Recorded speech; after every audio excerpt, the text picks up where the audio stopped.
Salut les poolers et bienvenue à l'épisode 4 de la saison 1 de 100% Pool, le podcast propulsé partout sur le hockey qui va vous aider à gagner votre pool cette année. Je suis votre animateur Oli OG Fizet et je suis évidemment accompagné de mon co-animateur, le underdog des waivers, l'over-the-top analyst, l'Undertaker des pools.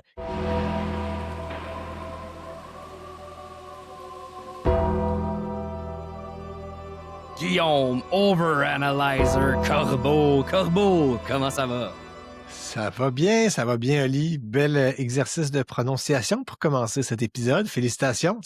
Wow, that pronunciation is flawless. Ça t'a juste pris 3 fois avant d'y arriver. Oh, go to hell. Super content d'être là aujourd'hui. Effectivement, t'as parlé du underdog des waivers. Je pense que va en avoir un bon pour commencer l'épisode aujourd'hui.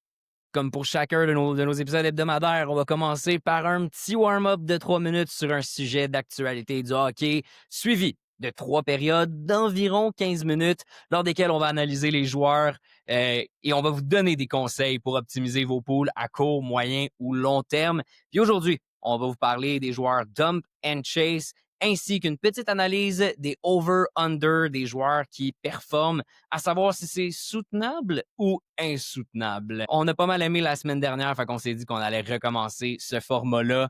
Puis avant toute chose, on vous invite à aller suivre nos pages YouTube, Instagram, Facebook et TikTok à 100 Pool Podcast.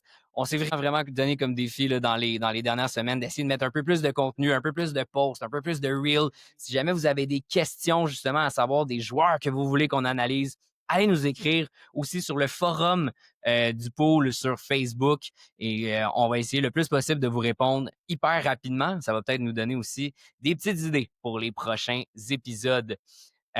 Guillaume, pour commencer cette semaine, la petite actualité que j'ai notée à travers le hockey, c'est une rumeur pour laquelle Elliot Friedman a dit, écoute, la première vraie rumeur d'échange déjà au hockey, qui est Nazem Kadri, qui, à ce qui paraît, on regarderait déjà sa liste des joueurs sur laquelle il ne voudrait pas être échangé.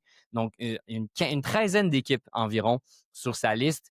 Est-ce que tu penses que Nazem Kadri va être échangé? On sait que Calgary, au moment où on enregistre, ils sont derniers en ce moment dans la Ligue nationale. Évidemment, je suis obligé de te demander, est-ce que tu le vois à Montréal? I see that you're a Montreal Canadiens fan. Je le vois à Montréal comme dans 14 autres équipes de la Ligue nationale. Je veux dire, non, le plafond salarial augmente. Donc, l'enjeu avec Kadri dans les dernières saisons, c'était son contrat, qui reste encore plusieurs années. C'est un gars qui a 35 ans. Il reste 3 ans encore après cette saison-ci à 7 Exact. millions de dollars. À 4 ans, si on compte cette saison. Donc, il va se rendre jusqu'à 39 ans. Ça va commencer à être vieux.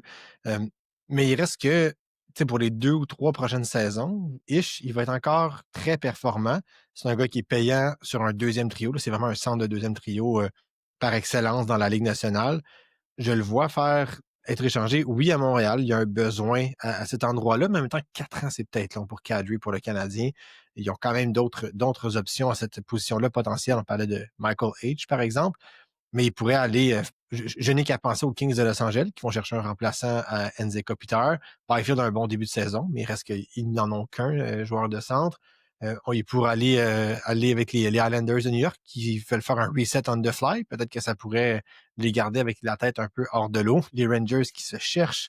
Il y a vraiment, vraiment beaucoup d'équipes là, qui auraient besoin d'un Les deuxième Hurricanes centre. dont tu m'as parlé aussi, qui auraient peut-être besoin d'un deuxième centre qui compléterait une super belle ligne avec Stan Coven et peut-être Jackson Blake.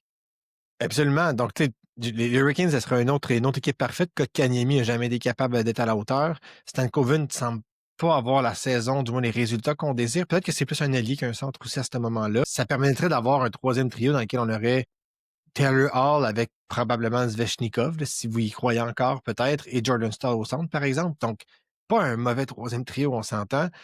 Si les Kings veulent faire un bon en série, ça pourrait être une option. Fait, oui, les Canadiens, on va en parler, mais le Canadien et toutes les autres équipes, là, un joueur comme Kadri qui arrive sur le marché avec un plafond salarial qui augmente, ça va être très, très populaire et Kadri va être encore performant. Donc, dépendamment là, dans quelle équipe il atterrit, ça pourrait avoir un impact positif sur sa production, surtout si il devient comme le 4e attaquant de son équipe et que de l'avantage numérique. Dans un avantage numérique performant, qu'est-ce que Kadri peut faire? avec l'Avalanche, il a déjà fait sauter la banque des points, mettons. Est-ce que, juste rapidement avant qu'on passe aux périodes, un contrat de 7 millions pour toi, c'est-tu trop élevé juste pour un gars qui, en ce moment, est quoi, 7 points en 10 matchs sur un pace de 57 cette année, qui était sur des paces de 67, 75 dans les 2 dernières années? Ça vaut-tu la peine à 7 millions? Ben, je pense que si tu veux gagner, tout vaut la peine. Je trouve juste pas que c'est exorbitant au point de dire que ça me ralentirait. C'est sûr que sa dernière année de contrat ferait un petit peu plus mal, mais avec un plafond salarial qui va être rendu à 120 millions, 130 millions dans 4 ans, le 7 millions fait pas mal moins mal qu'il fait mal aujourd'hui. Fait que c'est un risque à prendre. Si une équipe très près là, de la coupe et que sa fenêtre d'opportunité est en train de rétrécir, why not? On parlait peut-être de Lightning, il leur en reste pas beaucoup. Tout est possible, mais dans tous les cas, les Flames doivent se départir de Kadri s'ils veulent reconstruire une Un serait. reset. Écoute, tout ce que j'ai à dire, c'est que dans les dernières nouvelles, Patrick Laney va rater de 3 à 4 mois. Il va être sur le IR et son contrat et son salaire a été mis de côté. On verra bien. Et on va commencer tout de suite avec notre première période. Et maintenant, début de la première période. On va commencer cette première période aujourd'hui avec les Dump and Chase. On va commencer par les Dumps. Les Dumps, c'est des joueurs, je vous rappelle, qui sont des joueurs qui, peut-être sur lesquels on avait certains espoirs puis qui finalement nous déçoivent, ou des gars qui sont souvent sélectionnés dans des pools et qui, vraiment, là, on a perdu tout espoir puis qu'on vous dit absolument de les dumper. Évidemment, on est quand même à la semaine 4 cette semaine dans le hockey, donc faut prendre ça avec un petit grain de sel, évidemment. Mais les joueurs qu'on vous a mis là, pour les dumps, c'est sûr qu'on a vraiment perdu espoir. Et le premier nom, on a parlé de son équipe justement dans notre warm-up, c'est un de ceux que je sais que tu es très déçu, Andrei, le camarade Svechnikov. Greetings, comrades. Ben, je suis vraiment déçu parce que dans l'épisode des Canes en début de saison, on a quand même prévenu qu'il allait pas faire. C'était fini probablement les saisons de 75 points comme il faisait à l'époque. Mais là, à dire qu'il serait 0 en 8, qu'il jouerait sur un 4e trio, qui verrait même pas 15 minutes de temps de glace par match, il y a un point où est-ce que c'est impossible d'avoir venir ce type de sous-performance-là. Qu'est-ce qui s'est passé avec Zvechnikov? Il a 25 ans, pas 37. C'est incompréhensible ce qui se passe. Et pourtant, en début de saison, il a eu la possibilité de se faire valoir. Il a joué en avantage numérique là, pendant les 7-8 premiers matchs. Il joue encore près de 60% de l'avantage numérique lors du dernier match des Hurricanes. Il ne fait rien, mais rien de bon. Il tire pas vraiment au filet. C'est sa pire saison en termes de tir au filet pour Zvechnikov. 1,9 tirs par match. C'est pire que toutes ses saisons, incluant sa saison recrue dans laquelle il avait fait que 37 points. Fait que c'est vraiment, vraiment pas une saison à la hauteur pour lui. Lors du dernier match, des derniers matchs, en fait, pas juste le dernier, mais des derniers matchs, il se retrouvait là, sur un 3e ou 4e trio avec Jordan Staal et Jordan Martinook ou avec Mark Jankowski et Kotkaniemi. C'est Bradley Nadeau qui se promenait là, dans l'alignement. Donc, Zvechnikov, c'est terminé pour moi. Je lance la serviette. Il ne fera pas 0 points en 82 matchs, là, on s'entend, mais je le vois pas comme je vois pas comment ce gars-là peut revenir après les chances qu'on lui a données en Caroline. Je suppose qu'il y a une blessure qui n'a jamais été capable de guérir parce que c'est depuis qu'il est blessé. Il a été blessé souvent quand même, là, mais Un Band-Aid boy, effectivement. c'est un vrai de vrai, là, c'est un certified, comme qu'on dit. Mais il reste que pour un gars qui avait des paces de 70 points, de tomber un pace de 0 après 8 matchs, puis de pas être, tu sais, c'est pas juste la malchance, là, c'est un manque pas. Non, mais d'opportunisme. il s'implique pas, même au niveau de ses mises en échec. Écoute, mise en échec, s'il y a un joueur, normalement, en multicast qui est hyper intéressant, mais c'est Svechnikov parce qu'il était capable de faire du 2,4 mise en échec par match, tirait environ à 2,4, même 3 fois par match. Il est à 1,9 tirs, puis 0,63 mise en échec par match. Fou. L'ombre de lui-même, je sais pas comment vous dire ça, si vous espérez encore qu'il revienne. Je pense qu'il y a un historique qui fait qu'on veut y croire. Si vous pouvez vous le permettre sur un bench, fair enough. Mais sinon, écoutez, abandonnez. Prochain, merci, bonsoir, qui est Oliver Bjorkstrand à Tampa Bay. Oui, bien, Bjorkstrand, écoute, ça aurait été un dump avec parcimonie, là, un dump avec des baguettes. Je suis un gars qui a toujours beaucoup aimé Bjorkstrand parce que souvent son ADP était très élevé pour les performances qu'il était capable de faire. Quand il était échangé avec Tampa Bay, j'avais espoir de le voir grandir, de le voir encore plus performer. Et ça a fait l'effet inverse. Il s'est retrouvé sur un troisième trio à 5 contre 5, chose qu'il est encore avec le Lightning présentement. Il joue avec Yanni Gourde et Pontus Holmberg. Excusez mon accent suédois un peu amoché. Depuis le début de la saison, il a joué 50% de son temps avec cette ligne-là. Sinon, c'est avec Dominic James puis Gage Goncalves. Fait que tu sais, c'est pas chic à 5 contre 5. Par contre, il y a quand même beaucoup d'avantages numériques.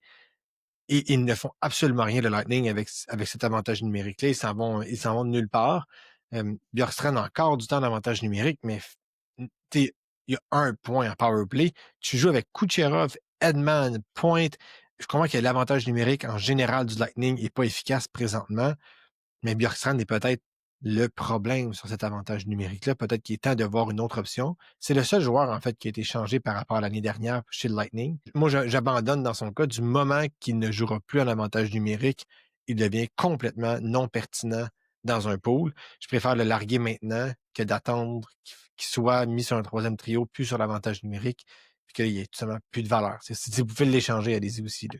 À ce niveau-là, si vous pouvez l'échanger, si vous pouvez le dropper, puis à la limite, aller le reprendre un peu plus tard s'il le reprend, parce que tu l'as dit quand même, là, je pense que la seule chose qui le sauve, c'est qu'il est encore sur un power play numéro 1. Kucherov recommence, il a connu 2 bons derniers matchs. Il y a d'autres joueurs qui vont moins bien aussi. Brandon Eagle va pas nécessairement hyper bien. À voir, peut-être qu'ils vont reprendre un peu, puis le fait qu'il va pouvoir avoir du power play 1, mettez-le sur un autre trio, je peux pas croire, mais en tout cas, bref. Mais tu sais, Bjorkstrand, il a fait 3 points dans les 3 premiers matchs de la saison. Là. Il en a joué 9. Fait qu'il est 3 en 9. Il n'y a pas de points dans les 6 derniers matchs. Son point à l'avantage numérique, c'est le premier match de la saison. Donc, il est 0 dans les 8 derniers matchs. À un moment donné, je trouve que ça fait beaucoup, beaucoup de statistiques qui sont pas avantageuses dans son cas. Vous pouvez aller trouver mieux. Vous pouvez aller trouver mieux sur le waiver wire. Puis au pire, le reprendre un peu plus tard. Le troisième, je pense que c'est un gars que toi, je sais que tu aimais beaucoup. Il est rendu sur une 3e ligne au Colorado. C'est Gabriel Landeskog qui, écoute, son retour en saison régulière ne se passe pas comme il le voulait. Je ne sais pas s'il a continué son documentaire, son film sur son retour, s'il y a un sequel pour montrer son retour en saison régulière, mais peut-être pas ce qu'il espérait comme histoire Cendrillon. C'est un peu comme à l'image des Star Wars. Tu sais, à un moment donné, il faut que tu arrêtes. Ben, c'est ça. Faut qu'il aurait fallu que Landeskog arrête après les séries. Ouais. En fait, ce que je trouve particulier avec Landeskog, c'est qu'il est revenu en séries éliminatoires l'année dernière et il jouait 17-18 minutes par match du premier avantage numérique. C'est ce qui me faisait croire qu'il allait avoir une bonne saison. Tu sais, en série, généralement, tu mets tes meilleurs éléments puis tu leur donnes beaucoup, beaucoup de temps de glace. Et Landeskog faisait partie de ces éléments-là. Et là, tout d'un coup, il commence la saison, on lui donne pas d'avantage numérique, du moins pas sur la première vague. On lui donne 14 minutes 27 en moyenne de temps de glace, puis il y a eu des matchs qui en faisaient 11 et 12 minutes. Lui a arrêté de tirer au filet. Il y a 1,3 tirs par match. Tu sais, c'est à se demander qu'est-ce qui s'est passé ou quel genre d'antidouleur il a pris l'année dernière en série pour jouer autant. Donc, c'est ce qui me fait dire que je pense que je lance la serviette dans son cas.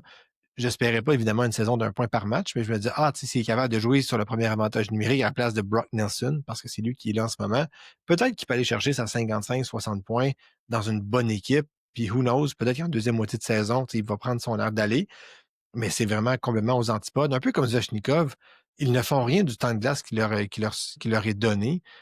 Landeskog, j'abandonne. Super belle histoire, son retour. Je lève mon chapeau à un gars qui n'a pas joué pendant quasiment 3 ans et qui revient. Mais là, je pense que c'est assez dans mon cas, dans mon pool de hockey.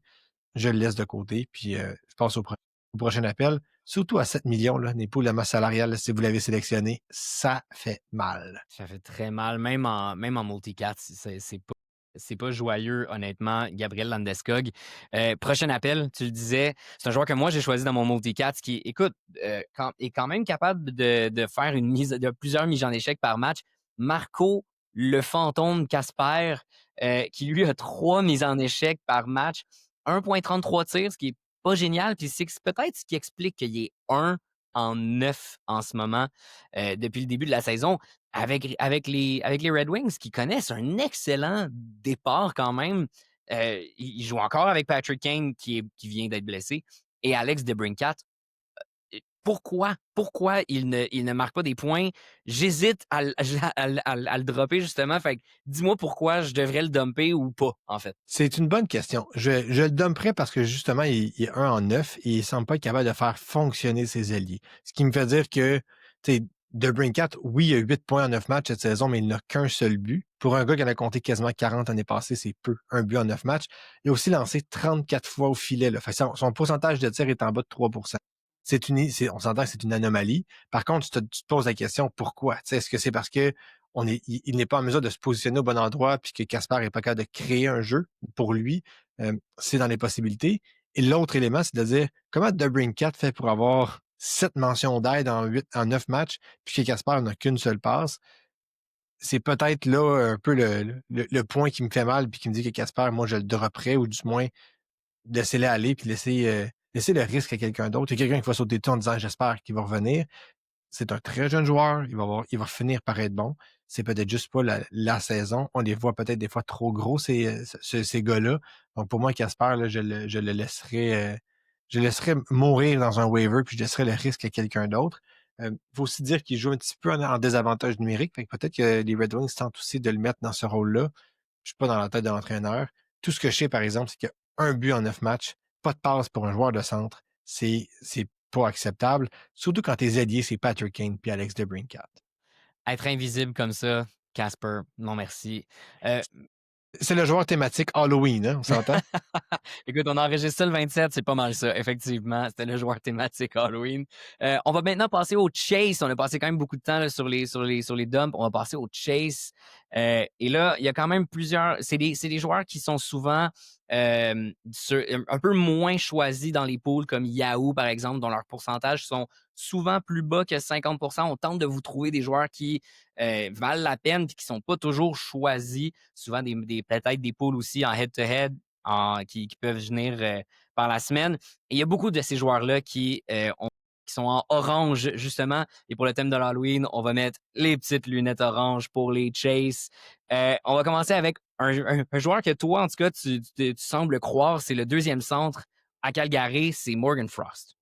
En fait, c'est mon gamble de la semaine dans l'article sur le site de tout sur le hockey. Morgan Frost, c'est un joueur qui joue plus de 4 minutes en avantage numérique avec les Flames. Les Flames qui ont marqué à peu près pas de but depuis le début de la saison. Éventuellement, il va falloir que le pendule revienne un petit peu. Ce ne sera pas une équipe offensivement archi-dominante, mais il y a des limites aussi à ne pas marquer. Le fait qu'il joue beaucoup en avantage numérique est la seule raison pourquoi je pense que Frost peut produire un peu plus. C'est Mackenzie Weegar n'a que 2 points depuis le début de la saison. Éventuellement, il va finir par lâcher une bine de la ligne bleue, puis Frost va aller chercher une passe là-dessus. C'est un gars qui joue 15 minutes par match, donc il n'est quand même pas surutilisé, mais il n'est pas sous-utilisé non plus.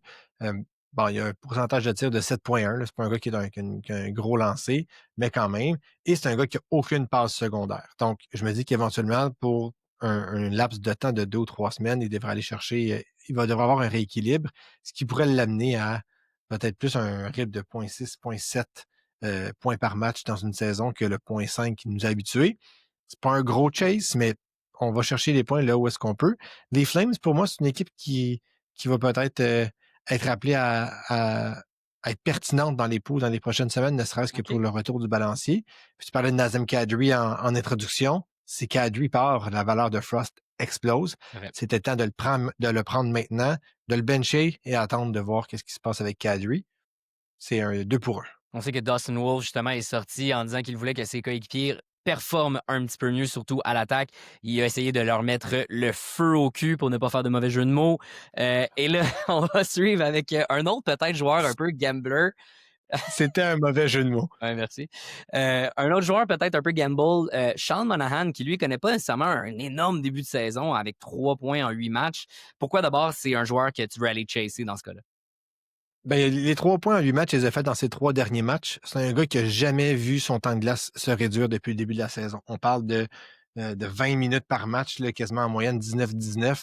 On parle aussi d'un gars qui a joué énormément d'avantages numériques. On parle de 3-4 minutes de powerplay par match dans les derniers matchs. En moyenne de la saison, c'est 3 minutes, 2 minutes 57. Il lance quand même pas mal au filet. C'est pas sa saison record, mais tout près, là, en fait, à 2,8 tirs par match. C'est sa saison record, Ouais, pardon. c'est sa saison record en ce moment. Là, ouais. il n'y a pas de but encore. Fait que, si vous avez un petit 2 $ à mettre, peut-être que Monahan, c'est votre call mise au jeu de la semaine. Tout ça pour dire que il a commencé la machine. Il joue avec d'excellents partenaires de trio, avec Voronkov et Marchenko, deux gars qui marchent à la planche en ce moment. Je vois pas pourquoi Monahan ne viendrait pas récupérer les points qu'il a laissés. On a une question là, dans notre inbox sur Instagram la semaine dernière par rapport à Monahan et on vous a conseillé de le garder. Vous avez fait 3 points cette semaine. Je vous conseille encore une fois de le garder. Il va continuer à ramasser des points. C'est un joueur qui est un buy low aussi si vous avez un échange. 3-8 pour Monahan, ça peut être quelqu'un qu'on peut échanger. Donc, allez le chercher. C'est un gars que tu vas chercher, que tu gardes jusqu'à la fin de la saison. Il y a juste eu un slow start, pour utiliser un terme anglais. On a eu effectivement un bon conseil. Bravo à toi d'avoir conseillé ça à la personne qui nous a écrit sur Instagram. Je vous invite à nous écrire. Vous avez d'autres questions sur des gars à aller chasser, à aller dumper, ou vous voulez savoir justement s'il overperforme ou underperforme, si c'est soutenable ou insoutenable, allez nous écrire sur Instagram et partout ailleurs sur nos réseaux sociaux sans pool podcast. Autrement, prochain joueur à aller chasser, ce serait, écoute, un joueur, notre arch nemesis, le gars qu'on va pas arrêter de parler toute la saison. Même Spittin' Chicklets a commencé à en parler.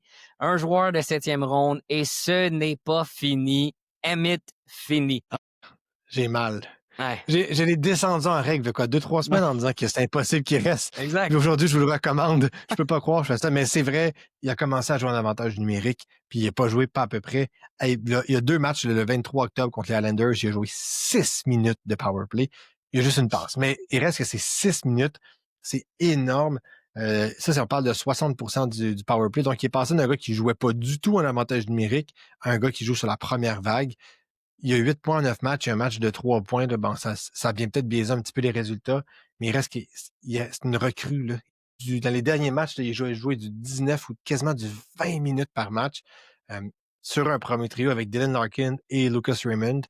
2 très, très, très bons joueurs. Donc, Emmett Finney, no-brainer. Je ne sais pas à quel moment je vais vous dire de le dropper dans la saison. Peut-être jamais. Mais pour le moment, surfer la vague, le gars est inépuisable et on vient de lui donner plus de temps de glace, de qualité. Je ferais mal ma job en disant que de ne pas le sélectionner et je vais faire mon mea culpa tout de suite. On n'a pas fini d'en parler comme ça, c'est un mauvais jeu de mots aussi. Et c'est pas fini, ce n'est qu'un début. Écoute, le gars, même en multi-cat, il est 2,78 mises en échec, presque 2 tirs par match. Je comprends pas, j'en reviens pas, mais effectivement, tu l'as Team dit. Canada aux Olympiques. Ah oui, Emmett Finney sa première ligne avec McDavid puis Braden Point. Ah oui. Non, mais petite question rapide quand même pour toi. Là. On parle de soutenable, insoutenable dans les 2 prochaines périodes qui vont suivre. Les Red Wings, soutenables ou insoutenables à ce rythme-là? Ce rythme-là, ça va être soutenable, mais j'ai pas confiance en leur défensive. Ils n'ont pas de défenseur qui fait des points en ce moment, puis ça m'inquiète. Du moment que l'attaque va devenir un petit peu plus calme, ça va revenir. Il n'y a pas de grands gardiens non plus. Mais offensivement, je pense que pour les trios offensifs, ça va être soutenable d'un point de vue poolers.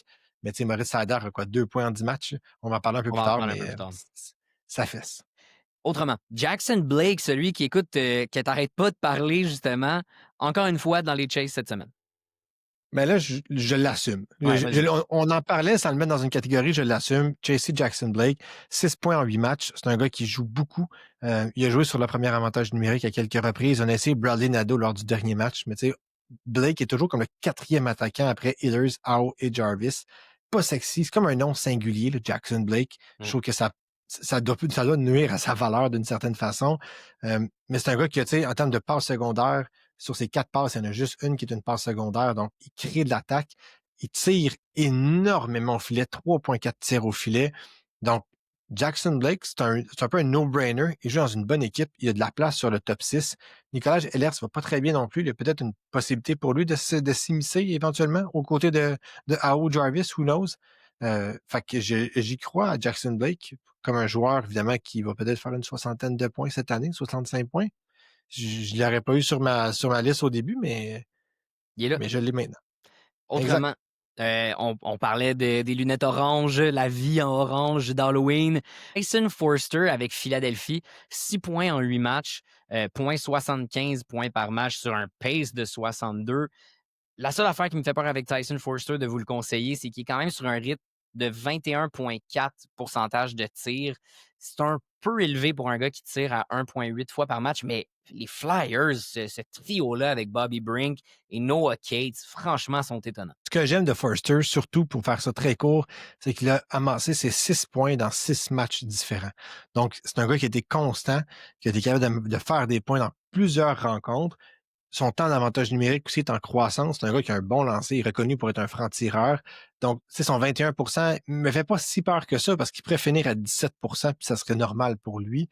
Donc, je ne suis pas apeuré. J'aimerais juste ça qu'il tire un petit peu plus, mais il joue 18 minutes par match en moyenne.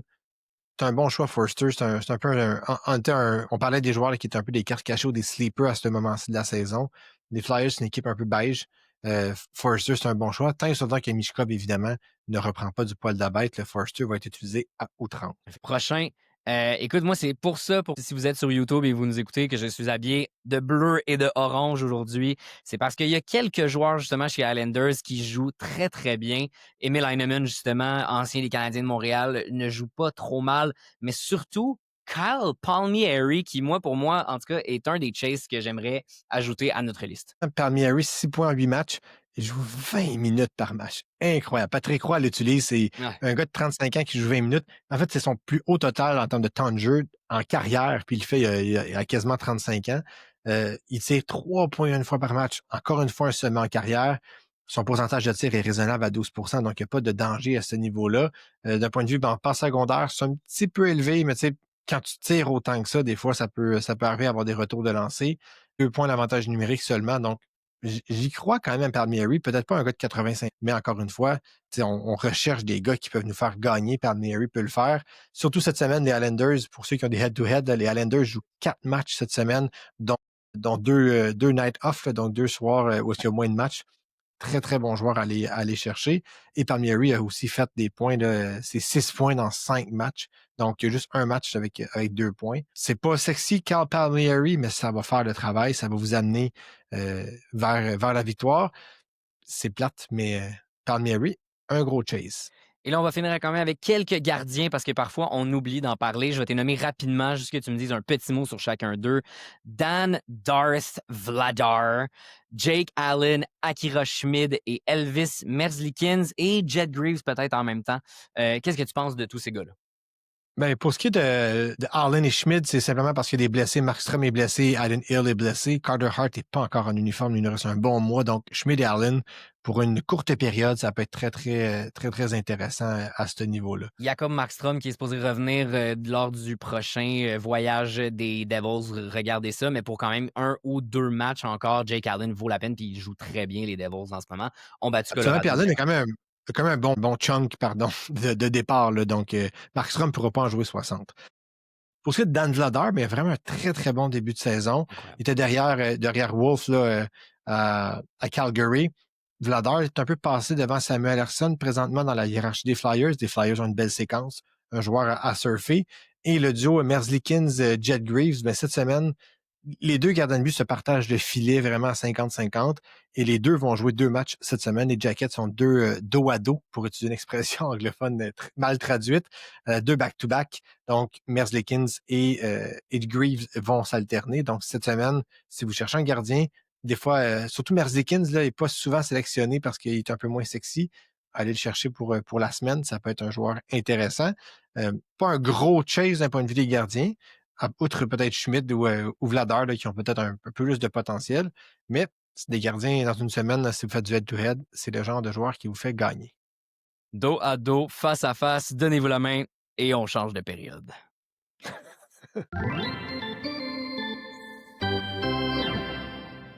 Et maintenant, début de notre deuxième période. Et pour la deuxième période, on va faire comme la semaine dernière. On va parler des joueurs qui overperforment. Puis je veux savoir, Guillaume, selon toi, les joueurs qui overperforment que je vais te donner en liste, est-ce que c'est soutenable ou insoutenable leur overperformance? Donc, exemple, le premier joueur que je te nommerais, c'est Trevor Zegras. Je voudrais que tu me dises si sa performance est soutenable ou insoutenable parce qu'en ce moment, il est très bon. Est-ce que tu as compris? Absolument. Très simple. Je vais te passer les 10 joueurs, puis après ça, on va rentrer dans les détails. Commençons, comme j'ai dit, avec Trevor Zegras. Soutenable. Ryan O'Reilly. Insoutenable. Yevgeny, le camarade Malkin. Insoutenable. OK. Nick Schmaltz. Insoutenable. Ouais, fair enough. Anthony Manta. Insoutenable. Ouais, tu m'en as souvent parlé. Oliver Ekman-Larsson. Soutenable. Ou Dimitri Orlov. Soutenable. Let's go. Jacob Trouba. Insoutenable. Fair enough. Simon Nemec. Insoutenable. Moyen insoutenable. In Ok, between. on va en parler. Et finalement, Spencer Knight. Soutenable. All right. Ben écoute, commençons tout de suite. Dans ce cas-là, je veux que tu me donnes un petit peu plus de détails. Trevor Zegras, quand même, c'est un gars que, pour ma part, en tout cas, j'avais un petit peu calé, on va dire ça comme ça. J'ai toujours cru en Trevor Zegras, malgré ce que les gens pouvaient croire par rapport à son flashiness et son attitude. Il joue évidemment en ce moment sur une ligne avec Christian Dvorak et Matvei Michkov. C'est peut-être le moment où je fais mon premier daily reminder de Daily Face-Off. Il est venu un petit peu plus tard aujourd'hui parce que là, évidemment, les trios commencent à se stabiliser. Mais qu'est-ce que tu penses de Trevor Zegras puis pourquoi tu penses qu'il va continuer ou pas comme ça? Ben, il y a deux raisons pourquoi je pense que Zegras doit continuer. Premièrement, parce qu'il y a beaucoup de temps d'avantage numérique. Ça demeure un joueur qui est très créatif et en tant et aussi longtemps, qu'il a du temps en avantage numérique, c'est un joueur qui va être capable de produire un certain nombre de points. Est-ce qu'il va faire 82 points? Je pense pas. Mais est-ce que c'est possible qu'il en fasse 60 comme en début de carrière? Je pense que c'est quelque chose qui est possible. C'est pourquoi, pour moi, il est soutenable. L'autre élément pourquoi Zegras est soutenable, c'est que son nombre de passes secondaires est raisonnable. Donc, il y a 6 mentions d'aide. Il y en a seulement 2 qui sont des passes secondaires. Il pourrait en avoir une ou deux de plus, puis ça serait pas déraisonnable là, à ce niveau-là. Donc, il crée de l'attaque. Puis tant ils sont qu'un joueur de talent crée de l'attaque, je suis pas inquiet qu'il va avoir une régression de performance.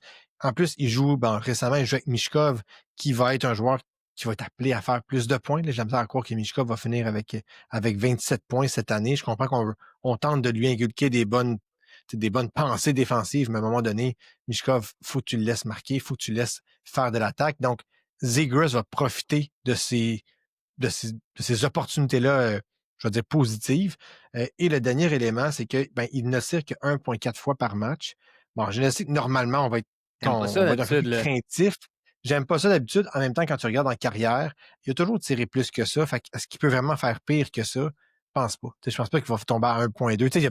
Ça n'aura pas d'impact qu'il tombe à 1,2 ou 1,3. Donc, s'il continue à faire des passes et qu'il continue à tirer autant, il va continuer à faire le même nombre de points. Fait que ça ne m'inquiète pas. S'il se met à tirer plus, tant mieux. Il va juste marquer plus de buts. Ça va être encore mieux pour sa performance. Donc, pour moi, Zegras, c'est un gars qui va continuer. Tu sais, à Philadelphie, soyons honnêtes, il n'y a pas beaucoup de profondeur offensive. Là. Donc, puis éventuellement, Sean Couturier va finir par se blesser. Mais là, on dit ça, mais quand même, j'aurais pu dire la deuxième ou troisième ligne qu'on venait de parler justement de Tyson Foerster. Est-ce qu'elle est soutenable ou insoutenable dans le fond? C'est un peu ça la question, puis à savoir si Michkov va en faire venir. Foerster est pour moi un gars qui va être soutenable parce qu'il est plus talentueux que Noah Cates. Mais tu sais. Bobby Brink, ouais.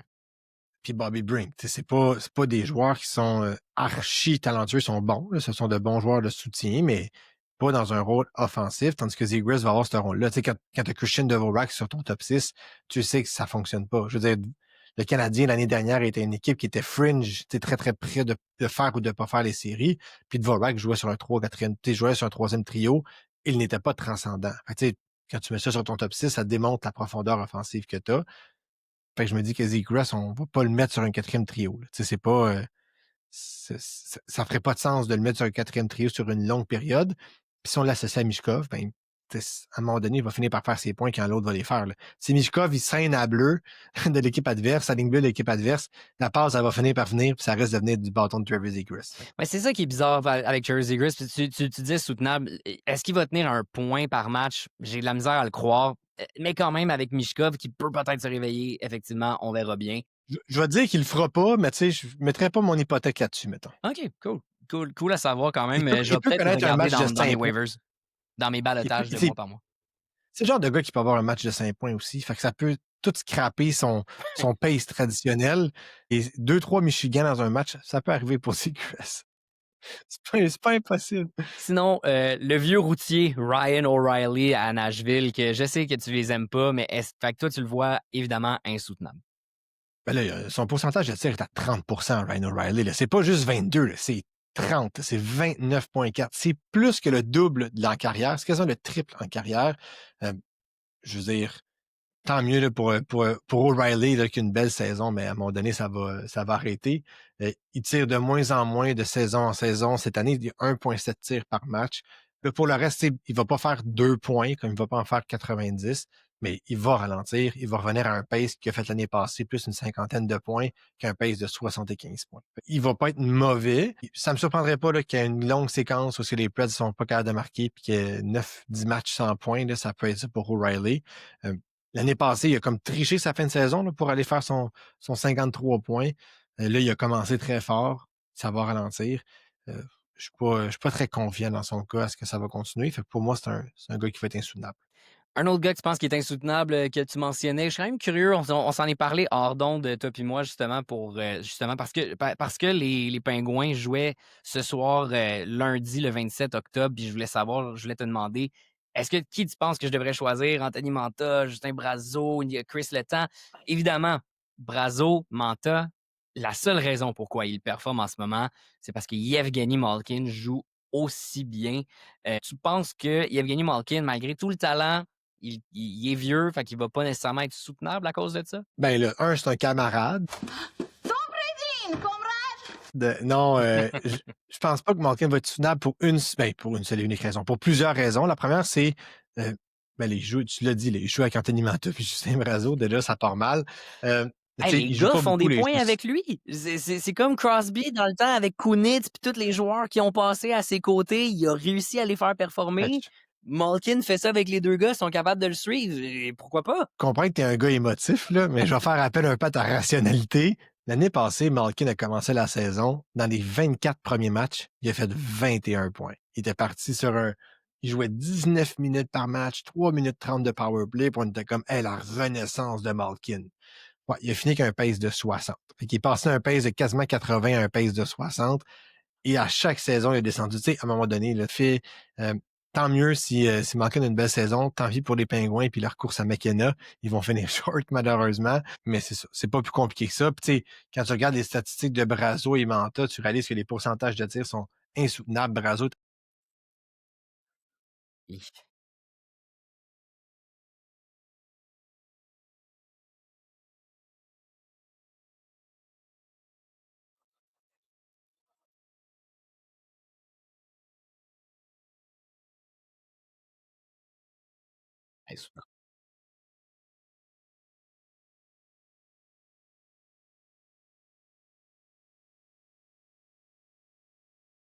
C'est temps de le vendre. Ouais. Il va vous décevoir. Ce qui arrive en plus avec ces joueurs-là, c'est qu'on les voit pas. T'sais, surtout quand vous n'avez pas des poules head-to-head, vous regardez les statistiques, puis il va se ramasser à avoir 15 points en 25 matchs ou en 23 matchs. Vous allez dire, il est pas si pire, mais ça va faire 12 matchs qu'il n'y a pas de points. Là. Ça va être ce genre de joueur-là. Puis il va vous faire perdre vraiment beaucoup de précieux points. Puis le jour où est-ce que vous allez réaliser qu'il n'est pas assez bon, il va être trop tard. Fait que c'est le temps de s'en débarrasser. Est-ce qu'il peut revenir à un rythme de 0.80? Peut-être, mais en ce moment, il est à 1,50. Ouais, non, mais dans le sens où, est-ce que peut-être il revient, même s'il revenait à 1,80, il est à 1,50 en ce moment. Vendez-le. Buy low, sell high. Imitez Hughes à Montréal. Shippez Malkin à votre d'autres DG. Merci, bonsoir. On passe au prochain appel. Ce prochain appel-là, c'est un des meilleurs joueurs de la Ligue en ce moment, Nick Schmaltz avec le Mammoth de Utah. Je comprends pas excusez l'expression, mais le hate autour de Schmaltz. Je ne comprends pas. Il est pas sexy, là. Non, il est pas sexy, mais c'est un gars qui... Oh, il a une méchante belle gueule. Il a une méchante belle gueule, mais en Arizona, back in the days, pour ceux qui étaient fans de hockey il y a 3 ans, ça pour dire qu'en 2021, 2022 et 2022, 2023, Schmaltz avait des paces de 77 et 75 points. C'est quand même pas un joueur qui sort de complètement nulle part non plus. Il jouait justement avec de l'avantage numérique, avec beaucoup, beaucoup de temps de glace. Dans les 2 dernières saisons, il y a quand même des paces de 63 points. C'est pas mauvais, mais pas du tout. Et c'est un gars qui a toujours joué avec les jeunes loups des Fur Coyotes ou des Fur Utah Hockey Club. Comment ça va beaucoup de noms là, dans l'historique. Et là, cette année, il joue encore avec des jeunes, mais ces jeunes-là sont juste devenus performants. Donc, Clayton Keller a commencé à produire. Logan Cooley a pan out, tout simplement. Il met de la pression sur Slav pour qu'il soit meilleur. Schmaltz a 6 points en avantage numérique en 10 matchs. C'est là la différence en termes de production et c'est grâce au talent brut que l'Utah a dans sa formation. Donc, c'est insoutenable dans le sens où il ne faut pas un pace de 131 points cette année, mais ça ne me surprendrait pas qu'il se ramasse à jouer quasiment le point par match juste parce qu'il joue avec des meilleurs joueurs. C'est le genre de joueur qui est comme une... Il me fait penser un peu à un Chris Kunitz ou un James Neal. Tu sais, c'est pas lui qui va driver toute ton attaque, mais il va aller chercher des points en jouant avec des bons joueurs. Puis tu sais, quand on regarde ses passes secondaires, Schmaltz, c'est à 11%. Donc, il y en a une seule sur 9. C'est Fait qu'il est quand même excellent, ça. capable de créer des... Il est quand même capable de créer des jeux. Son pourcentage de tir est juste en bas de 20%. T'as 19,4. Donc, un petit peu élevé, mais pas... On parle pas qu'il va continuer à avoir de belles performances puis qu'il va continuer à surprendre. Pour le fun fact, depuis 2021-2022 jusqu'à aujourd'hui, le trio sur lequel il a le plus joué et qu'il était le plus entouré, je vais juste aller me réassurer de l'année 2021-2022. La seule année de 2021-2022, c'était avec Travis Boyd et Clayton Keller, mais sinon 2022-2023 jusqu'à aujourd'hui, c'était Barrett Hayton et Clayton Keller. Si on parle d'être toujours avec le même trio et de commencer à les connaître et que ça paye des dividendes, Nick Schmaltz est exactement ça. Anthony Mantha, tu en as parlé un tout petit peu, tu disais qu'il était insoutenable. Tu en as parlé juste un tout petit peu à propos de son pourcentage de tir qui était très élevé et c'est pour ça, j'imagine, qu'il est insoutenable pour toi. Ben oui, là, je veux dire, un gars qui a 9 points en 10 matchs, mais qui a un pourcentage de tir à 25% sur 5 buts, tu sais, c'est coupe ses buts de moitié. Déjà, il perd deux buts à peu près. Fait qu'il passe de 5 à 3, fait qu'il tombe à 7 points. Bon, OK, c'est pas mauvais. Ensuite, tu vas regarder ses passes secondaires, 50% de passes secondaires. On pourrait y enlever une passe. Tu sais, si on y enlève une passe, mettons, c'est pas... Fait qu'il perd 3 points, puis là, tu passes d'un gars de 9 à un gars de 6 points, puis est-ce que 6 points en 10 matchs, c'est bon? Ben, c'est pas correct. dégueulasse pour un Anthony Mantha qu'on s'attendait un peu à rien, toi puis moi, quand on Ouais. analysait les Pingouins. Puis en plus, je sais pas si tu as Revenait de lu blessure, l'article c'est de NHL sur lui, justement, de notre cher ami Hugues. Marcel, pour Luc, pour les intimes, qui disait justement, tu sais, je pense le côté aussi d'Anthony Mantha, tu sais, des fois, là, on dit, le hockey, c'est des chiffres, puis on analyse beaucoup ça, toi puis moi, mais je pense que moi, je suis la personne, des fois, qui ramène un peu le contexte, puis un gars qui se dit, écoute, c'est peut-être sa dernière chance, joue avec un joueur comme Evgeny Malkin, qui a du talent à en revendre malgré le fait qu'il est rendu vieux. Peut-être que ça explique justement un Anthony Mantha qui pourrait peut-être pas être un point par match, mais un 0,5, 0,6 et autres. Il peut devenir intéressant à un certain égard, là. Mais 0,6, c'est de sa performance, ses performances de l'époque, je pense que c'est ça. C'est juste qu'en ce moment, il est à 0,9, fait que c'est quand même 30% de régression. C'est un gars qui commence aussi présentement 66% de ses mises en jeu en zone offensive, ce qui est, selon moi, beaucoup trop élevé pour une équipe aussi faible comme les Pingouins. Éventuellement, les Pingouins vont commencer à perdre des matchs. Ce nombre de mises en jeu en zone offensive-là va être réduit et ça va avoir un impact négatif sur les statistiques de Mantha. Donc, c'est pas un gars que je laisserai. S'il est disponible, dites-vous qu'il va faire 1 point ou 2 matchs, puis vous allez être satisfait. Ne le voyez pas plus gros, mais pour moi, c'est un gars qui, présentement, son rythme est insoutenable. Sur une semaine comme cette semaine où il joue justement des matchs vraiment à la pelletée, dont un match off-night comme sur le lundi, il vaut peut-être la peine d'aller le chercher en waiver wire. Vous le droppez, vous le ramenez. Surveiller justement les semaines où il est un peu plus hot. Le prochain, on passe chez les défenseurs avec le confrère Oliver Ekman-Larsson. Mais Ekman-Larsson, c'est juste parce que c'est lui qui a l'avantage numérique. Ce qui est ça qui est particulier. On veut vraiment pas que ce soit Morgan Riley, même s'il a déjà été super performant. Et Ekman-Larsson, en ce moment, il est 7 en 9. Je ne pense pas que ça va être 100% soutenable comme type de performance, mais 6 en 9, ça serait. Là, donc, j'ai décidé d'y aller avec un soutenable. Mais c'est vraiment juste parce qu'il joue en avantage numérique dans les derniers matchs. C'est lui qui a pris le premier avantage numérique avec les Leafs. Et voilà, c'est la seule raison pourquoi il se retrouve dans le soutenable. Du moment qu'il débarque de l'avantage numérique, à ce moment-là, laissez-le aller, mais c'est une belle vague à prendre. C'est un beau joueur soutenable s'il garde cette utilisation-là. Et à Toronto, c'est ça qu'on veut faire. On veut l'utiliser de cette façon-là. Donc, je suis toujours surpris de voir qu'on ne met pas Morgan Riley, mais regarde, je suis pas coach, je fais juste faire un podcast sur les poules d'hockey dans mon sous-sol. Fait que je vais te dire de garder avec Manderson. T'es au sous-sol, moi j'étais à la mezzanine, puis je suis peut-être haut dans la mezzanine. Des fois, je sais que j'ai les lunettes roses, les lunettes oranges, puis être tout le temps trop positif. Ekman-Larsson, moi je vais dire insoutenable. Je vais juste venir de te contredire 2 petites secondes, mais un rythme de 64 points, je trouve ça un peu élevé. Non, mais Je sais que c'est pas ça qu'on dit, mais Pour un gars qui a toujours été dans le 30 points dans les dernières années, attendez-vous quand même à ce qu'il réduise un tout petit peu. S'il peut continuer sur l'avantage numérique, par contre, si c'est ça qui continue à être, là, je vais le croire, puis on pourra s'en reparler dans les prochaines semaines. Ça va me faire plaisir de dire que le confrère Oliver a continué, puis je vais être bien content. Prochain défenseur, un camarade. Sup, comrades? Dimitri Orlov, qui, moi, a été ma sélection de mon balotage du mois que je suis allé chercher, qui joue très bien, justement. Et c'est lui qui a le power play à San Jose. C'est lui qui a le power play. John Klingberg est blessé. Puis Orlov, on l'a dit en début de saison, Mm-hmm. c'est un des joueurs que j'ai recommandé, je pense, le plus parce que trouver des défenseurs, c'est impossible dans des rondes plus tardives des repêchages. Le seul moment dans sa carrière où est-ce qu'on lui a donné de l'avantage numérique, il a produit. Et en ce moment, c'est exactement ce qu'il fait avec les Sharks. Les jeunes Sharks en profitent du talent de Orlov et c'est vraiment, vraiment positif. Il n'y a pas de but encore en plus Orlov, donc ça s'en vient. Là, c'est quand même un gars qui a 12 lancers au but en ce moment. Fait que, ça sera pas trop long qu'il va en marquer un. Il y a 8 mentions d'aide. Il joue du 23, du 24 minutes par match. Il n'y a pas beaucoup de profondeur défense. C'est énorme. C'est énorme. Donc, moi, là, je le garderais. Est-ce qu'il va faire 77 points, 73 points? Peut-être pas. Mais je serais pas surpris qu'il fasse 55 points cette année. Ouais. Puis ça sera une belle addition à votre équipe. 55 points là, à partir de maintenant, ça veut dire qu'il va vous en faire 47 dans les 70 prochains matchs à peu près.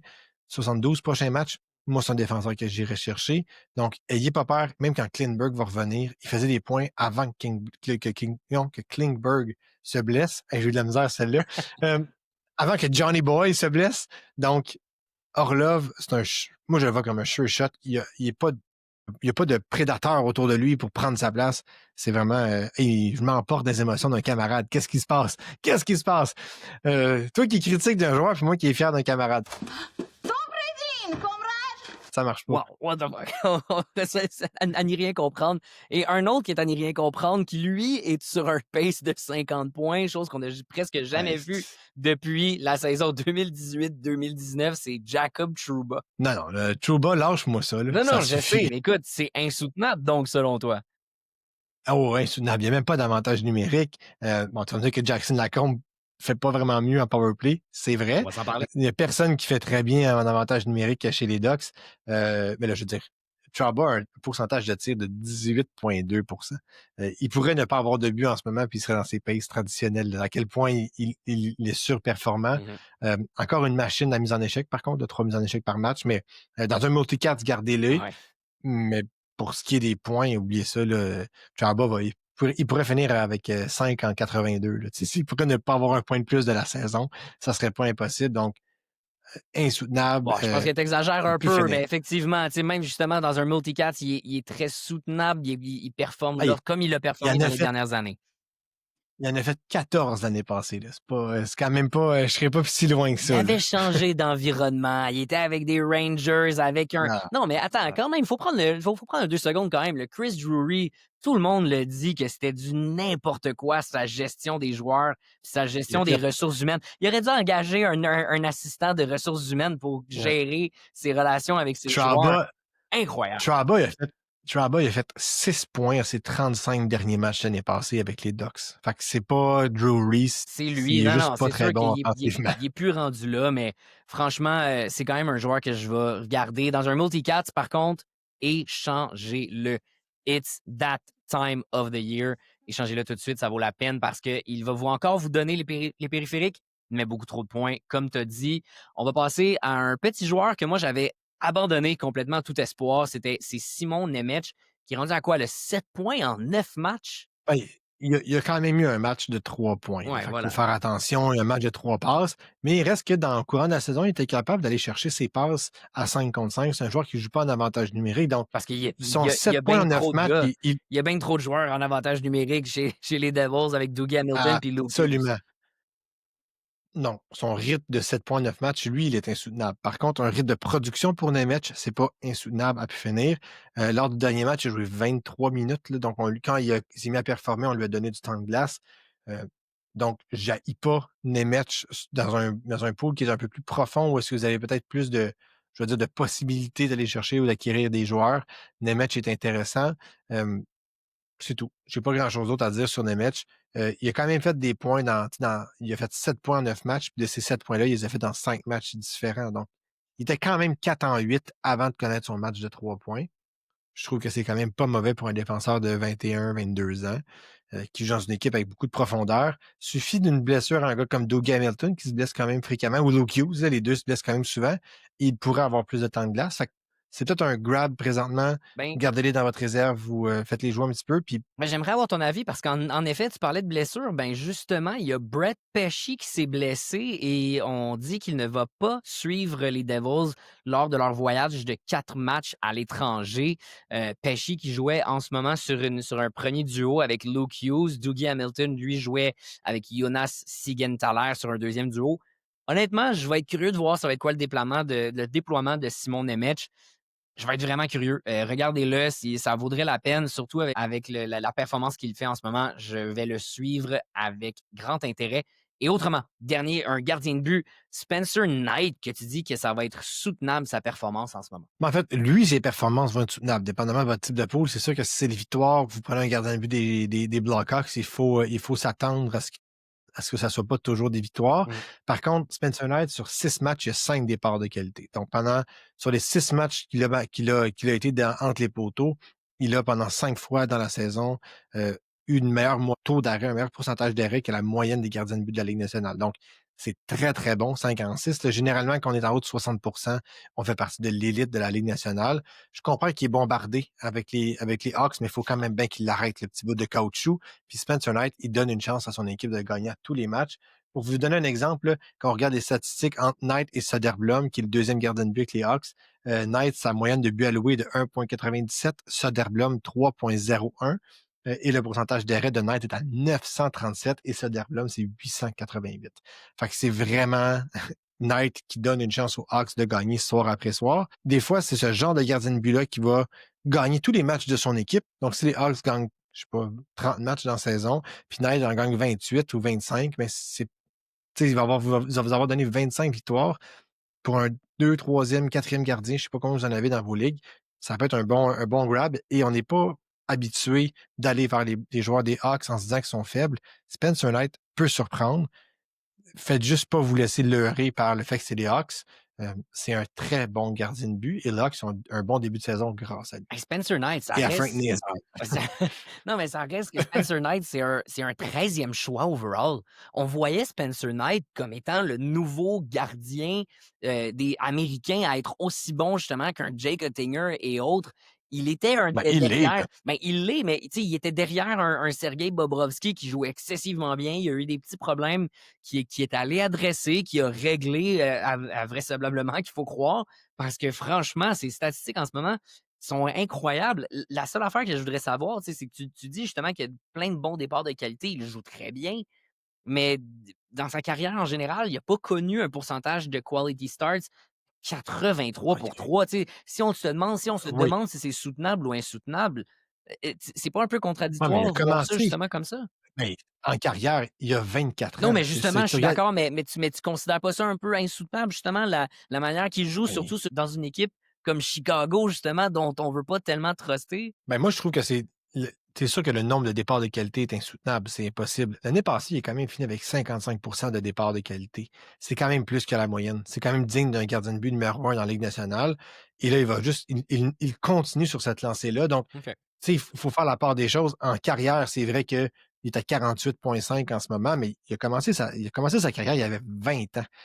Je veux dire, à 20 ans, le Carey Price aussi, il n'y avait pas un pourcentage de départ de qualité ultra élevé. Ça prend du temps avant qu'un gardien de but vienne à maturité. Là, il a 24 ans et demi. Le demi est important. Il continue sur sa tendance de l'année dernière. S'il finit avec 60%, 65% de départ de qualité, il va aller chercher une vingtaine de victoires. Ça va être ça. C'est pas 25 victoires. Les Hawks sont quand même une meilleure équipe que l'année passée. Les jeunes semblent grandir. Bédard, une bonne saison. Frank Niazar est là, semble avoir une bonne saison aussi. Sam Renzel vient de commencer à s'activer. Je ne dis pas que les Hawks vont faire les séries, là, mais s'ils peuvent être un peu les Ducks d'Anaheim de l'année passée, comme Lucas Dostal était, ben, est-ce que Spencer Knight peut faire ce que Dostal faisait? Certainement. Pourquoi pas? Je ne vois pas pourquoi on voyait les Hawks peut-être plus faibles qu'ils ne le sont réellement parce qu'ils sont trop jeunes. Je ne sais pas, peut-être que je me trompe, je ne suis pas un spécialiste des schémas d'équipe, tout ce que je sais, c'est que Spencer Knight, présentement, il joue très, très bien. Et il jouait très bien l'année passée aussi, puis il va continuer à bien jouer. C'est un 13e choix au total, tu le disais. C'est un maudit bon gardien de but. Il est peut-être juste pas dans les bonnes. Il a pas été dans les bonnes équipes, soit derrière Bobrovsky, soit avec Chicago. On sait ça à Montréal. S'il y a bien des gens qui savent qu'un gardien de but peut changer une équipe, je veux dire, Montréal faisait série, puis il y avait Jordan Wheel sur son premier power play ou Dale Weiss. Exact. Ça peut faire toute la différence. Question bonus, comme dernier joueur, Arthur Silov, Tristan Jarry. Soutenable, insoutenable? Insoutenable, non. Parfait, c'est ce qui met fin à cette deuxième période.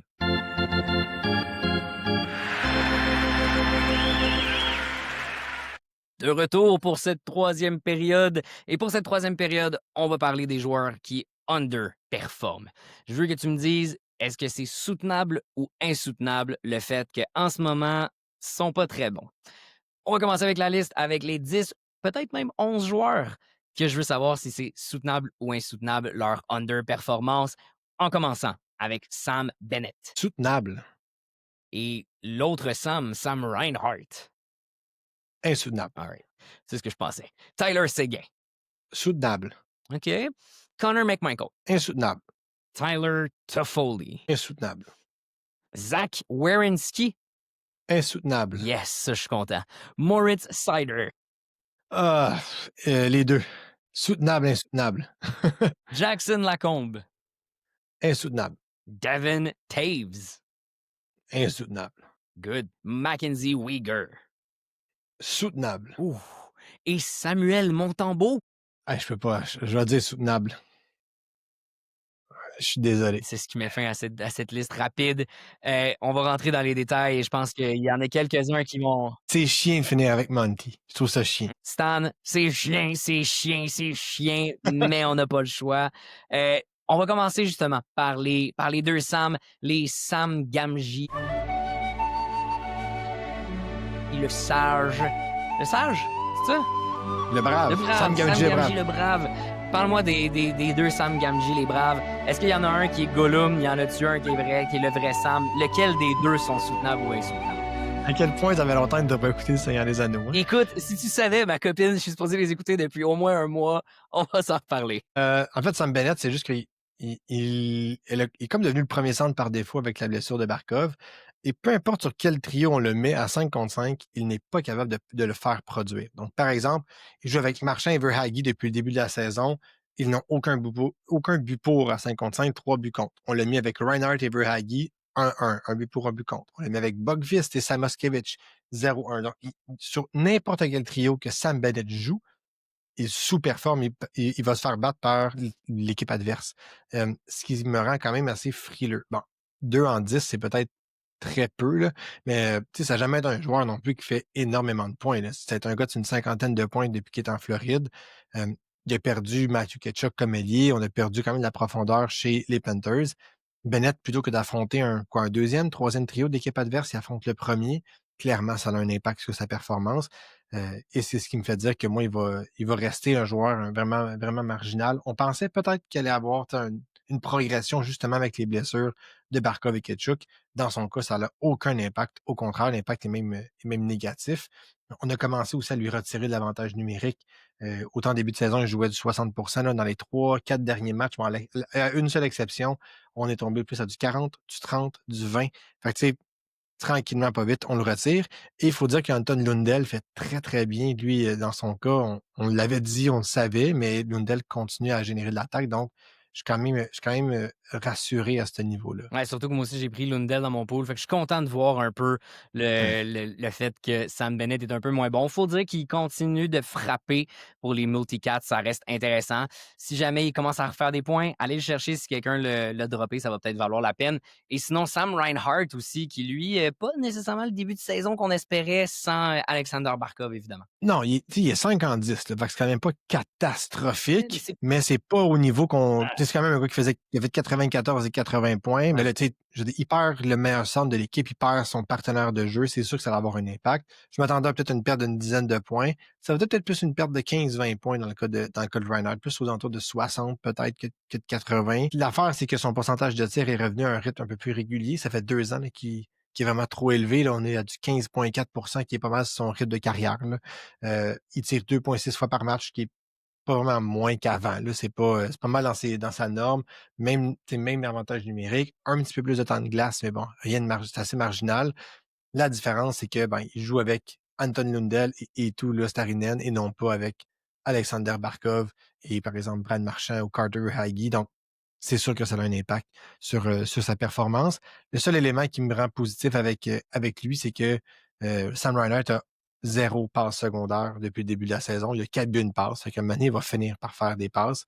Ce n'est qu'une question de temps.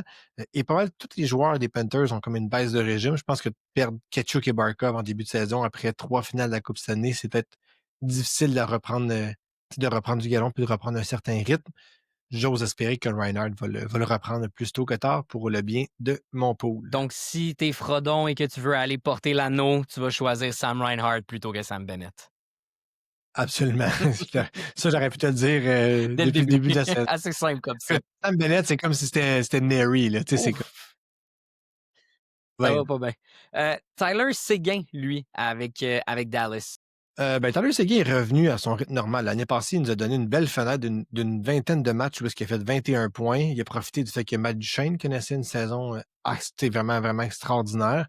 Bon, là, Duchesne, malheureusement, il est blessé. Donc, ça a un impact sur Seguin. Puis Seguin est un peu revenu au rythme qu'il faisait, sa régression en fait des années précédentes avec des rythmes plus de d'une cinquantaine de points. Il est 4 en 9, il est près de 5 en 9. On parle d'un gars qui va revenir à 50 points. Donc, c'est pas un gars de 60, c'est pas un gars de 80, c'est plus un gars de 50. Donc, c'est soutenable pour moi. Son pace de 36, là, il pourrait faire 45, je serais pas surpris. Il y a beaucoup de talent avec les Stars. Seguin a juste 37% de l'avantage numérique depuis le début de la saison. On joue moins de 17 minutes. Fait que, tu sais, à un moment donné, there's so much you can do avec ce type de déploiement-là. Et il a commencé à jouer avec. On le déplace beaucoup. Là, les Stars ont refait plus souvent leur trio, mais il a joué dans les derniers matchs avec Colin Blackwell puis Adam Hearn. Donc, tu sais, c'est pas avec ça que tu vas faire une des saisons de 70 points. Là. Donc, à moins qu'on le mette entre Johnston puis Robertson ou à l'aile, là, il n'y a pas vraiment de possibilité pour lui de se faire remarquer. Mais là, la blessure de Rupee Inns va peut-être C'est ce que l'aider. j'allais dire. Mais tu sais, encore là, je pense que ça a plus de chances d'aider Wyatt Johnston, que c'est lui qui va prendre plus de galons sur le premier avantage numérique. Tu vas-tu vraiment mettre Seguin sur le premier avantage numérique, sachant que tu as Rantanen, Robertson, Johnston, Iskanen, Harley. J'aimerais bien avoir Iskanen, Harley en avantage numérique qu'avoir Seguin. Ben non, mais je veux C'est dire, ça, non, c'est ça. Mais il est rendu, il est je te rendu pose là. la question, c'est tranquille. Il est rendu- Il est rendu là, il a vieilli. C'est ça. Non, bien effectivement, tu l'as dit, la blessure de Hintz peut faire en sorte que Seguin pourrait avoir un petit peu plus de temps à 5 contre 5, mais c'est pas mal tout autrement. Sinon, Connor McMichael avec Washington. Parlant de blessure, d'ailleurs, Dylan Strome qui, lui, est blessé justement à Washington et c'est Connor McMichael qui va prendre un peu plus de place sur le premier trio. Absolument, mais Connor McMichael, blessure ou non de Strome, McMichael a un pourcentage de tir de 5. L'année dernière, il a fait du 14,7, l'année précédente du 13,3. Fait qu'il pourrait avoir 3 fois plus de buts.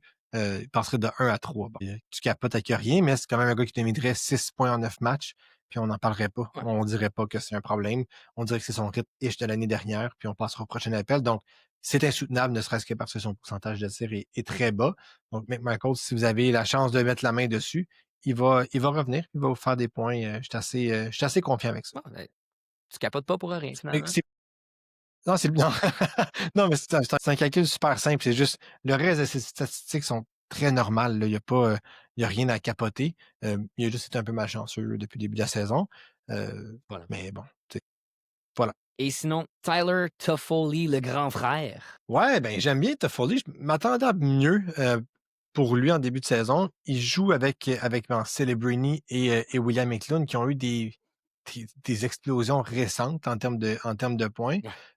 Toffoli n'a aucune passe secondaire. Donc pour moi, son rythme est insoutenable, ne serait-ce que parce qu'il n'y a pas de passe secondaire. Smith et Celebrini viennent de prendre leur envol. On a essayé de le faire jouer avec Eklund et Benberg. Ça a été une catastrophe. Donc, on est revenu avec le trio traditionnel de grands frères. Il y a encore beaucoup de temps d'avantage numérique. Il joue encore quand même un bon temps de glace. Donc, tu sais, Toffoli, ce n'est qu'une question de temps avant qu'il revienne plus à son rythme, justement, de 55-60 points les 2 dernières saisons que le rythme de 36 qu'il a en ce moment. Donc, voilà. Il lance pas encore beaucoup au but, là, 2,2 tirs par match. Mais tu sais, il y a juste 9 matchs de jouer. Suffit de quelques malchances. Quand tu regardes ses derniers matchs, il y a quand même quelques bons matchs en termes de tir. Fait que je suis pas sérieusement Pourcentage inquiet. de tir à 15 pour un 2,2 tirs par match, ça me fait un tout petit peu peur. C'est pas quelque chose qui est, tu sais, vraiment comme du Brazo, du Manta qui est beaucoup trop élevé avec pas de tir. Fait que ça va. Mais franchement, c'est surtout les passes secondaires, tu me rassures un peu plus. Je vais définitivement le garder dans mon pool dans ce cas-là, puis espérer que ça Faut être reprenne. patient. Faut être patient, là. C'est pas, Surtout avec tu ne feras Celebrini pas qui a 100 connu points, il une en fera pas énorme 30. semaine, faut le garder. Un autre, par contre, qui est dans mon pool un peu malheureusement, ben, c'est Zach Werenski qui, lui, commence à me donner des petites sueurs froides, là. Ouais, avec raison. Je veux dire, les Blue Jackets font quand même un drôle de début de saison aussi. Tu sais, on parlait de Sean Monahan en début d'épisode. Un peu le même principe avec Werenski. Werenski continue à lancer en malade. 3,6 tirs par match. L'année passée, c'était 3,7. C'est complètement fou. Il y a juste un but. Tu sais, un but en 29 lancés, c'est quand même peu. Il pourrait en avoir un autre. Ensuite, bon, qu'est-ce qui se passe exactement? L'avantage numérique semble pas être à la hauteur. Il joue avec aussi une recrue, Denton Matechuk. C'est avec lui qui passe la majorité de son temps. Dante Fabro aussi. Fait que, tu sais, quand tu joues avec une recrue, tu as peut-être un petit peu moins je veux dire, de place pour t'exprimer. Je suis pas 100% rassuré avec Werenski. Il fera pas 80 points. Là. On l'avait dit en début de saison. Pour moi, c'est clair que ce sera pas le rythme qu'il va avoir. Pour le moment, il y a un rythme de 41 points. Un peu bas. Mais maintenant que tu lui donnes un but de plus, là, ça tombe à un rythme de 55. Il est pas très loin d'avoir son rythme de 65 qu'il avait peut-être à plus à l'époque. Là. Fait que moi, c'est plus dans ces eaux-là que je me dis que c'est insoutenable dans le sens où il peut pas faire moins de 40 points, mais il fera pas 80 non plus. Donc, si vous voulez, tu sais, en fait, ce que je veux dire, c'est si tu l'échanges, tu vas être perdant. C'est ce qui va arriver. À moins que quelqu'un veut te l'échange contre, je sais pas moi, Adam Fox ou Thomas Harley, par exemple, ben là, c'est une autre histoire, mais euh, dans ce cas-ci, Werenski a une plus grosse valeur si vous l'avez dans votre équipe que si vous l'échangez à ce point. Hey, tu m'envoies tellement rassuré dans ce cas-là. J'ai lui, puis peut-être un autre que j'avais nommé, qui est Jackson Lacombe. C'est pas lui que je voulais parler en premier. On aurait dû parler de Maurice Sider, mais Jackson Lacombe, qu'est-ce que t'en penses? Maudit Jackson. Ouais. C'est un joueur que j'aime pas. Puis je l'ai dans mon pool, c'est ça le pire, mais dans un de mes pools, en tout cas, mais ce que j'aime pas de la combe, c'est qu'il y a eu une bonne saison l'année passée, ou du moins quasiment une moitié de bonne saison. Mais il tire plus que l'année passée. Tu sais, quand tu regardes d'une saison à l'autre, il tire 2,1 fois par match en ce moment, ce qui est quand même très décent pour un défenseur numéro 1. Il n'y a pas de but. Fait que, tu sais, il pourrait avoir un but, puis ça pourrait venir l'aider.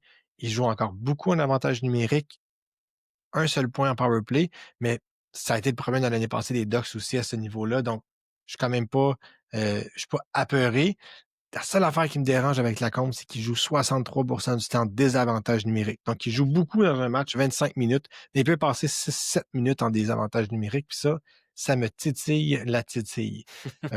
C'est ça. Donc, c'est un élément qui me dérange. Par contre, l'élément qui me rassure aussi, c'est que il joue quand même avec Radko Gudas ou avec Drew Ellison. Et Ellison, lui, a 4 points en 8 matchs. Donc, peut-être que c'est juste des passes secondaires qui se ramassent sur le bâton d'Ellison et non pas sur la palette de Lacombe. Fait que Lacombe, je suis pas prêt à dire que je le laisserai aller ou que je l'échangerai. Il y a encore tout autant d'avantages numériques. Il y a encore le gros contrat est avec lui. Les Ducks vont être patients. Ils n'ont pas un mauvais début de saison non plus, les Ducks. Donc, je garderai Lacombe. T'es pas loin. Je suis pas rassuré, mais je suis pas non plus je pèserai pas sur le bouton panique tout de suite. Il est dans mon pool de multicats à 1,25 mises en échec, 2 tirs bloqués par match aussi, 2,13 tirs par match. C'est encourageant le fait qu'il tire plus cette année comparé à l'année Ouais. dernière. Comme tu as dit, il n'est pas dans mes drops, mais je vais espérer justement que le fait qu'il y ait autant de temps de glace, ça va l'aider à récolter un petit peu plus de points dans ce cas-là.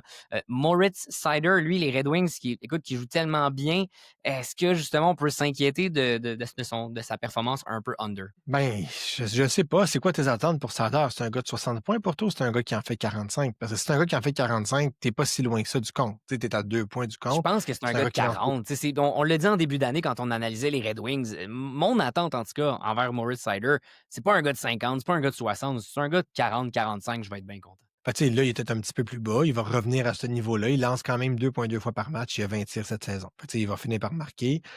En termes de passes, là, c'est une passe secondaire sur 2. Fait que, tu sais, il y a rien d'alarmant à ce niveau-là. Une séquence, là, ça fait 5 matchs qu'il n'y a pas de points. Il va finir par avancer une passe parce qu'il joue tellement. C'est un gars qui joue 25 minutes en moyenne. Fait que, tu sais, je suis pas outrageusement inquiet, mais en même temps, il n'y aura pas une progression dans sa performance. Pas du tout, même s'il joue 90% du temps en avantage numérique, il peut bien les récolter. Tu sais, ses 2 points cette année sont en avantage numérique, mais il joue tellement en désavantage numérique que le temps qu'il joue à 5 contre 5, il s'est rendu peu. Là. Tu sais, ce temps-là, il donnait à des gars comme Simon Edvidson, comme Axel Sandin Pelka. Bref, ce gars-là. Axel. Axel, ASP, Sider va faire son 40-45 points, puis ça va être ce genre de joueur-là. Si vous avez un poisson qui y croit encore, échangez ça tout de suite.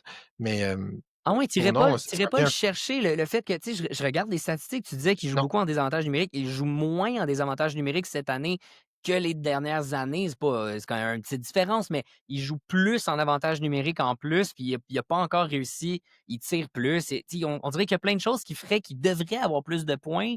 Est-ce que c'est pas un joueur que t'es comme, ah, mais justement, s'il connaît un moins bon début on devrait peut-être aller le chercher, justement? Ben non. Non, parce qu'il n'y a aucun indicatif qui dit qu'il va performer plus. Tu sais, c'est pas une hausse qui est marquée. Il passe de 65 à 69% d'avantage numérique. C'est pas énorme. Le désavantage, il est de 50 à 40. Il suffit que ce soit lui qui ait pogné la punition, puis il n'a pas pu jouer ces 2 minutes-là. Tu sais, fait que pour moi, la différence, l'écart est trop petit pour dire que c'est une tendance. Oui, il lance un peu plus par match, mais tu sais, il est passé de 2 à 2,2. Là. C'est pas... c'est un tir qui lui est attribué. Il suffit d'avoir un marqueur un peu généreux, puis il y a son tir supplémentaire. Fait que, bref, mon point est juste sa progression que tu nommes est pas assez marquée OK. pour justifier de dire je le garde et j'espère qu'il fasse plus. On peut s'en parler dans une dizaine de matchs dans 2-3 semaines, puis voyons voir où est-ce qu'il en est. Mais je pense qu'il va revenir à ses bons vieux jours. Puis je pense que Sandin Pelika, justement, va peut-être avoir une chance de se faire valoir sur un avantage numérique éventuellement. Ce gars-là est destiné à prendre le premier avantage numérique à Détroit éventuellement.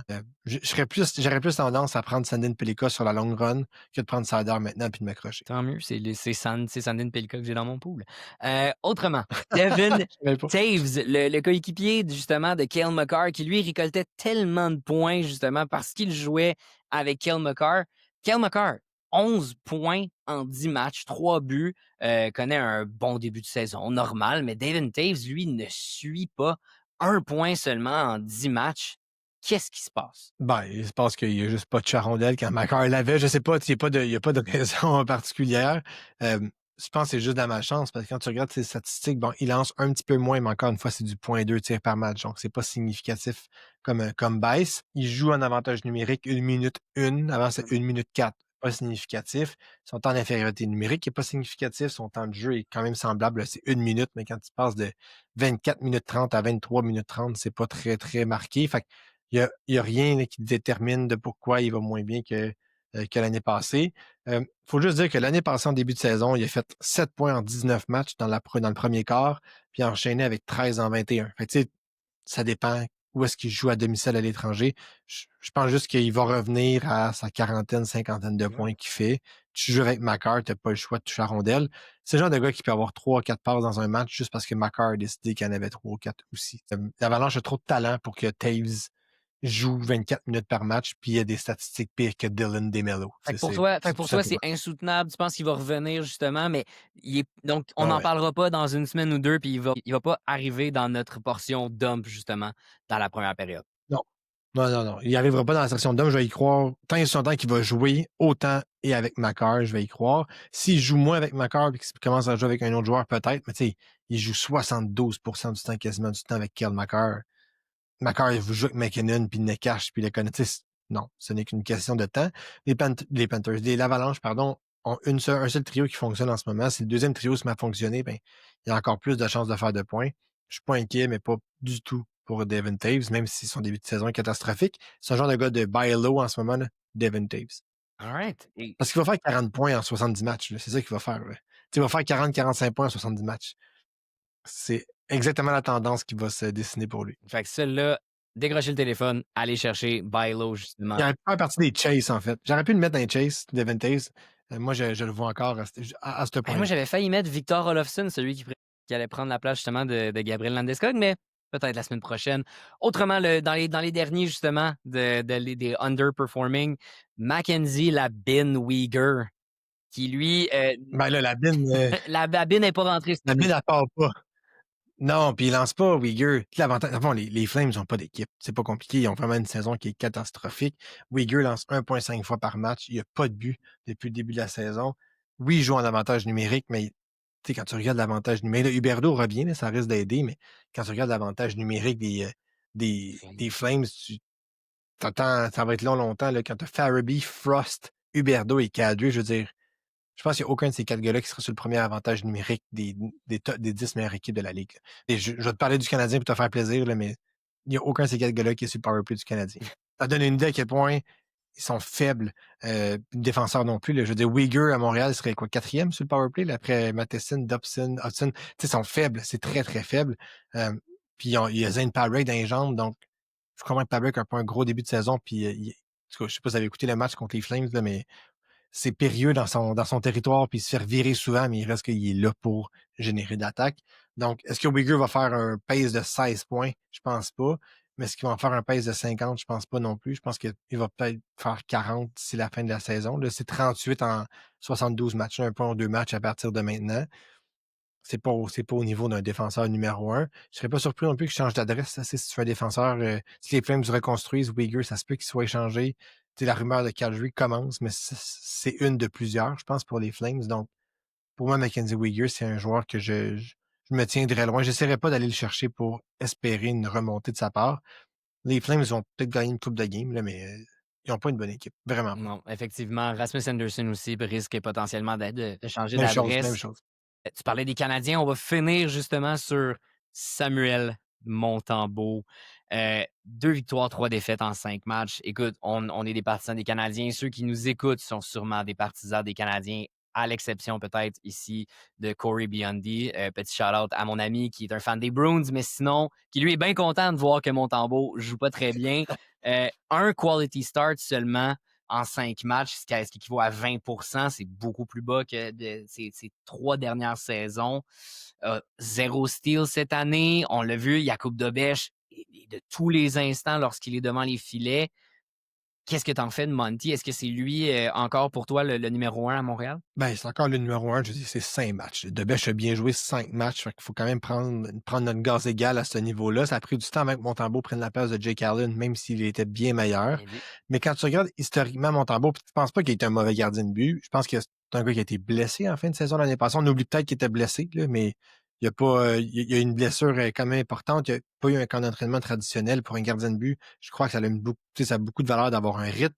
Fait que Montembeault, c'est sûr que ça, c'est quelque chose qui lui nuit. Par contre, ce qui me dérange de Montembeault, c'est que historiquement, outre la saison de l'année dernière, là, c'est pas un gars qui a des statistiques ahurissantes d'un point de vue pourcentage d'arrêt, moyenne de buts alloués. Oui, il y a une saison là, qu'il a frôlé le 70% de départ de qualité, mais avant ça, avant qu'il soit, il avait quand même 26 ans, 25, 26 ans. Puis on parle de 52, 28, 21, 45. C'est pas beaucoup, c'est très faible à ce niveau-là. Donc, est-ce que c'est peut-être juste un retour de l'ascenseur? Tu sais, l'année passée, il était à 53% de départ de qualité. Là. C'est très moyen. Là. C'est un gardien de but qui est très dans la moyenne. Suffit qu'il commence un petit peu en retard et là que ça descende et on va perdre de la valeur. C'est pourquoi je pense que Montembeault, ça va être soutenable.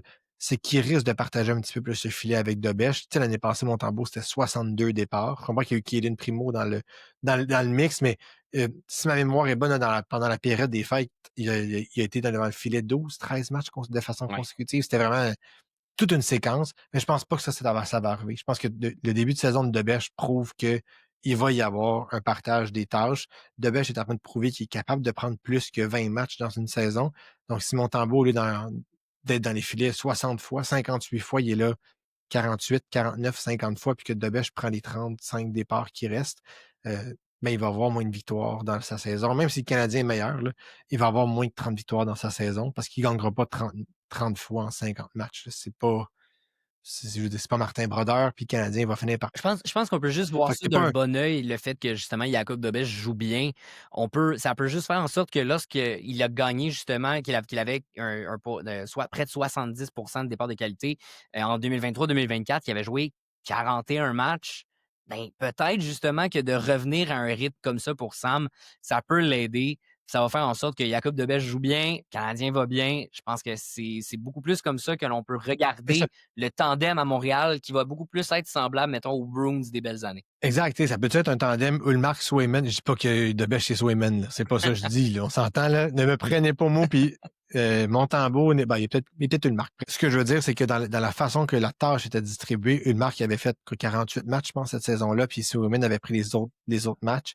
Fait, il y avait un petit avantage pour Ullmark qui était le vétéran, mais Swayman avait quand même été chercher sa part du gâteau. Donc, est-ce que c'est quelque chose qui est potentiellement positif pour le Canadien? Oui. Ça va donner le temps à Montembeault de reprendre ses repères. Puis, si on se projette un peu plus dans l'avenir pour une équipe, si Montembeault, en février, a tous ses moyens, puis Debesch aussi, le Canadien va être une meilleure équipe. Ça va être bon pour vos poules si vous avez des joueurs des Canadiens. Ça va être bon pour Montembeault aussi d'un point de vue statistique. Donc, si vous l'avez en ce moment, je ne l'échangerai pas. C'est pas Debesch le numéro 1, puis il va avoir sa chance. Mais peut-être que je me tiendrai un peu plus loin de le partir à toutes les fois qu'il est dans les filets, jusqu'à temps qu'il reprenne ses repères, tout simplement. Sinon, vous pouvez aller chercher Debesch. Il est en feu, donc why not? Mais faites attention, les gardiens de but de même, des fois, quand ça se met à mal jouer, ça peut enfiler 3-4 départs vraiment médiocres, puis là, ça fait mal. Fait que, en fait, en ce moment, là, dans mes poules, les gardiens de but des Canadiens de Montréal, je me tiens loin. Tout simplement. Puis pour les regarder jouer, je préfère que Debesch soit défilé pour le moment. Mais ça, c'est une autre histoire. Et c'est ce qui met fin à notre troisième période.